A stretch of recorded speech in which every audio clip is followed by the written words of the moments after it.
Ça fait exactement 10 ans que nous nous sommes battus pour arriver à ça.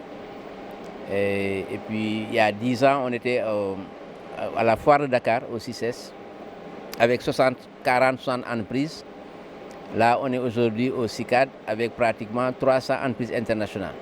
Et ça, vraiment, ça a été une évolution fulgurante qui a été un travail partagé entre nous-mêmes et notre partenaire technique turc, EJ en l'occurrence.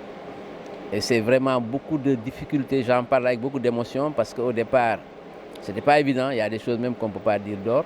Mais aujourd'hui, on est parvenu à une phase de croisière qui nous honore et puis qui est intéressante pour le Sénégal parce que c'est autant d'investisseurs et industriels qui arrivent dans un pays pour montrer des technologies dans les BTP, des technologies dans l'énergie, des technologies dans l'automobile et qui cherchent des partenariats avec des hommes d'affaires sénégalais et dans la sous-région. Bon, donc si on peut parler en termes de bilan, c'est un peu ça. Il y a un bilan décennal, une évolution fulgurante que nous avons eue, mais c'est par la force du travail qu'on l'a fait, l'organisation, la méthode.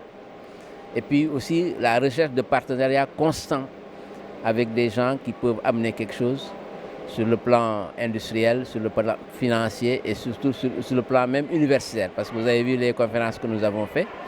On les a fait avec des universités, Gaston Berger, l'Université de Thiès, l'Université de Dakar. On les a faites avec l'Ordre des architectes qui sont venus avec des architectes qui viennent de l'Afrique de l'Ouest et tout. On les a faites aussi avec des amis à nous, par exemple le docteur Diallo qui vient carrément du Canada, rien que pour faire une conférence sur l'efficacité énergétique. Donc c'est cette machine, cette lourde machine qu'on a fait tourner pendant 10 ans d'une manière souvent difficile, mais on parvient toujours à avoir des résultats si on parvient à partager généreusement nos efforts et nos succès et souvent aussi partager nos échecs avec les gens.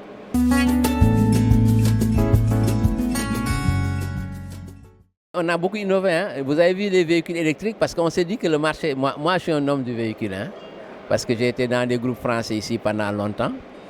Donc on s'est dit il y a 2 ans, 3 ans, il fallait lancer quelque chose dans le secteur de l'automobile. Et aujourd'hui, le véhicule électrique est en train de monter en puissance dans le monde. Hein. Quand on dit véhicule électrique, tout le monde pense à Elon Musk.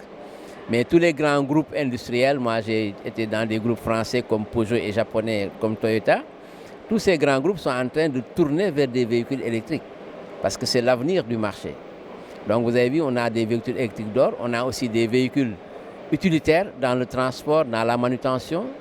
Et je ne sais pas si vous êtes passé voir les stands qui sont devant, tout ça c'est des gens qui nous accompagnent. Nous avons mis en place aussi un salon d'énergie. Bon, naturellement, on revient toujours à ses amours, moi je suis un homme d'énergie aussi, mais option énergie renouvelable, développement durable. Et nous avons carrément un hall où on a que ces gens-là qui sont là. C'est des innovations que nous avons prises et on va innover même plus. On pense lancer un salon dans la pharmacie, carrément, c'est-à-dire des produits pharmaceutiques, vu que la pharmacie est un secteur assez important dans le PIB des pays africains en général du Sénégal. Donc on veut innover aussi en lançant à partir de l'année prochaine un nouveau salon dans la pharmacie qu'on fera avec des médecins clairement.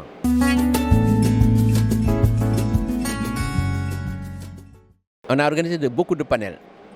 Comme je vous avais dit, nous avons eu aussi dans le premier jour un panel avec les bureaux de contrôle, un autre panel avec M. Diallo sur l'efficacité énergétique. On a eu des panels avec une dizaine d'universitaires de l'université Gaston Berger, de l'université Iba Der Thiam de Thiès, l'UCAD et les laboratoires de contrôle et la Géroute aussi.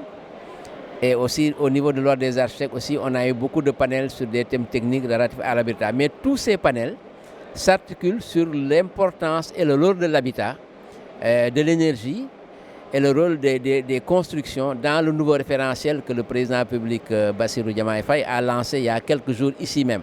On était à côté il y a juste pratiquement quelques mois. Parce que c'est la nouvelle équipe politique, elle est en train d'avoir une vision. On essaie nous aussi de contribuer à cette vision en donnant une impulsion sur le rôle des BTP, le rôle de l'énergie et le rôle de l'automobile dans cette vision Sénégal 2050.